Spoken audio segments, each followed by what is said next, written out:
आदिवासी संस्कृति, आदिवासी समाज, उनकी परंपरा, उनका विश्वास, उनकी जमीनें, उनका जंगल, उनका हक बचाने के लिए लगातार संघर्ष कर रहे हैं। वो हम सबके अग्रज हैं। मैं सबसे पहले उन्हें प्रणाम करता हूं, जोहार पेश करता हूं, आदिवासी सलाम करता हूं।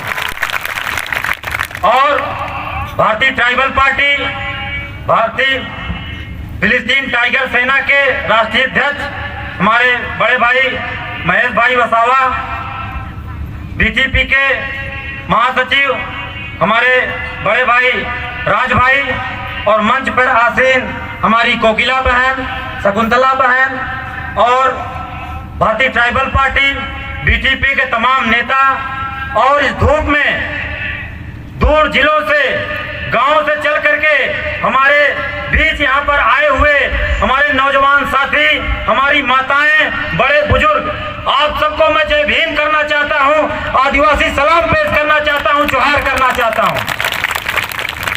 जब हम गुजरात आते हैं तो मुझे लगता है कि मैं अपने पुरखों से मिलने आया हूँ। वो पुरखे जो इस देश के आदि पुरखे हैं, पहले निवासी हैं, पहले नागरिक हैं।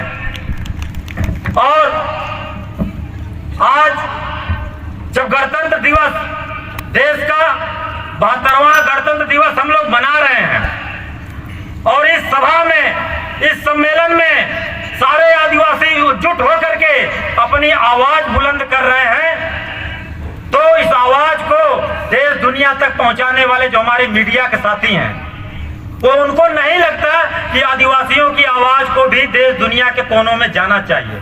लेकिन फिर भी हमारे बीच कुछ मीडिया के साथी आए हुए हैं, इनका मैं धन्यवाद करता हूं कि इन आदिवासियों के आवाज को, इनके हकों को जहां तक आप पहुंचा सकते हैं पहुंचाने की कोशिश करिए। इससे जाहिर होता है कि इस देश में आदिवासियों की आवाज को कोई आगे नहीं ले जाना चाहता है, उसको दिल्ली तक, देश दुनिया तक कोई आगे बढ़ाना नहीं चाहता है। और जब हम देश का 72वां गणतंत्र मना रहे हैं तो ये गणतंत्र कोई नया नहीं है। और मैं अपनी बात बाबा साहब के उस मूल मंत्र से शुरू करना चाहता हूं। डॉक्टर अंबेडकर ने मूल मंत्र दिया है किसी भी समाज को आगे बढ़ने के लिए। वो मूल मंत्र क्या है? अगर आप उसको अपने जीवन में उतार लिए तो आपको आगे बढ़ने से कोई रोक नहीं सकता है। वो मूल मंत्र है, शिक्षित बनो, संगठित रहो और संघर्ष करो। ये मूल मंत्र की कमी है आज हमारे समाज में, चाहे वो आदिवासी समाज हो, चाहे वो पिछड़ा समाज हो, चाहे वो दलित समाज हो, चाहे वो अल्पसंख्यक समाज हो।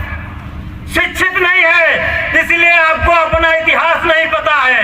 मैं आदिवासी नौजवानों से कहना चाहता हूं कि मेरे नौजवान साथियों, अपना इतिहास पढ़ो। तुम्हारा इतिहास दुनिया में सबसे पुराना इतिहास है। तुम्हारा इतिहास दुनिया का सबसे गौरवशाली इतिहास है। तुम्हारा इतिहास, तुम्हारी संस्कृति सबसे पुरानी संस्कृति है, और उन्हीं संस्कृति के चंद पन्ने में आपको लेकर आया हूं आपके बीच। ये आपका इतिहास जिसकी वकालत हमारे आदि पुरखे जयपाल सिंह मुंडा ने 19 दिसंबर 1946 को संविधान सभा की डिबेट में आदरणीय नेहरू जी के जवाब में कह रहे हैं। और उन्होंने पहली बार इस देश का गणतंत्र क्या होगा, जब इस देश में गणतंत्र की नींव रखी जा रही थी, जब इस देश में लोकतंत्र की अवधारणा रखी जा रही है, जब इस देश में यह तय किया जा रहा था संविधान में कि हमारा भारतवर्ष कैसे होगा, उसका स्वरूप कैसे होगा, वो गणतांत्रिक होगा, लोकतांत्रिक होगा, समाजवादी होगा, सेकुलर होगा, उसके देश के नागरिकों का क्या क्या अधिकार होगा, जब इस पर बहस चल रही थी, उसी बहस में हमारे आदिवासी पुरखे जयपाल सिंह मुंडा, मारंग गोडके के नाम से जिनको पूरे दुनिया में जाना जाता है, जो भारत में पहला स्वर्ण पदक हॉकी में लाने वाले हमारे वीर जयपाल सिंह मुंडा, उनके इतिहास को भुला दिया गया। इसलिए मैं बार बार अपने आदिवासी नौजवानों से कहता हूं, मेरे दोस्तों, अपना आदिवासी इतिहास पढ़ो। इतिहास पढ़ोगे तब तुम्हें समझ में आएगा कि देश में पहला आदिवासी है जिन्होंने स्वतंत्रता आंदोलन की लड़ाई लड़ी। आपको किसी भी इतिहास की किताब में बात नहीं मालूम होगी कि जब कांग्रेस की स्थापना भी नहीं हुई थी,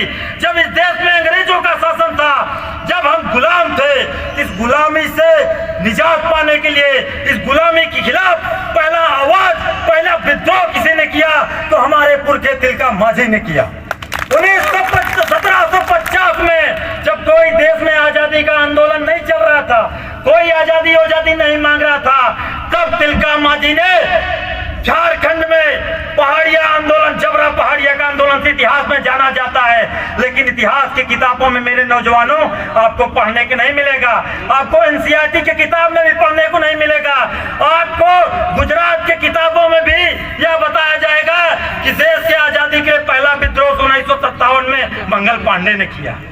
मंगल पांडे जब पैदा नहीं हुआ था, उससे 200 साल पहले आदिवासियों ने अंग्रेजों के खिलाफ, यहाँ के सामंतों के खिलाफ पहला विद्रोह किया गया और इतिहास में उसको आजादी की पहली लड़ाई बोली गई।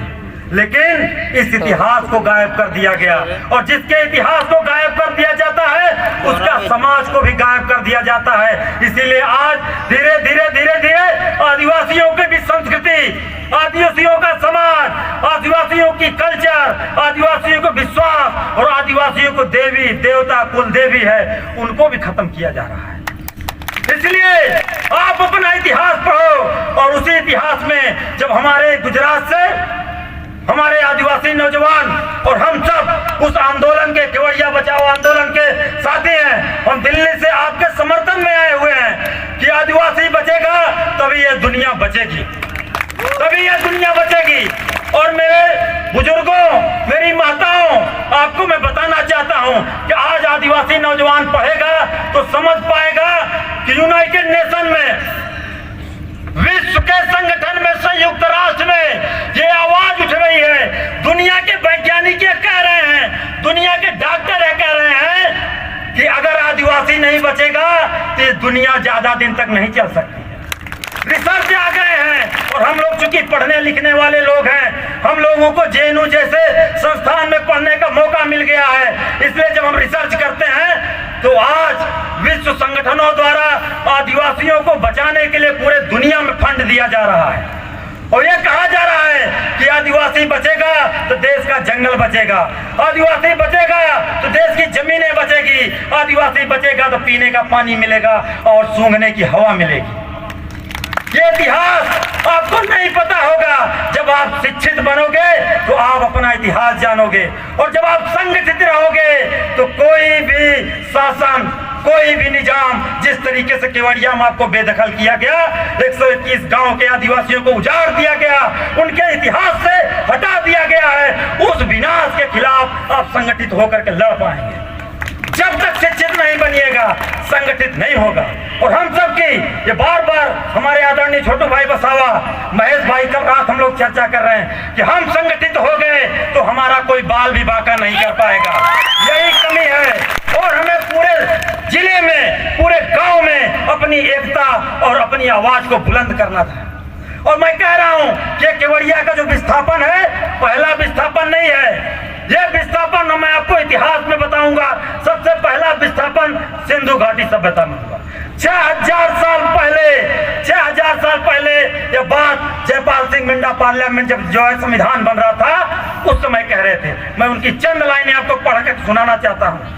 गत 6000 वर्षों से हमारी सबसे ज्यादा अवहेलना की गई है, हमारे साथ अनादरपूर्ण व्यवहार किया गया है, हमारा शोषण किया गया है।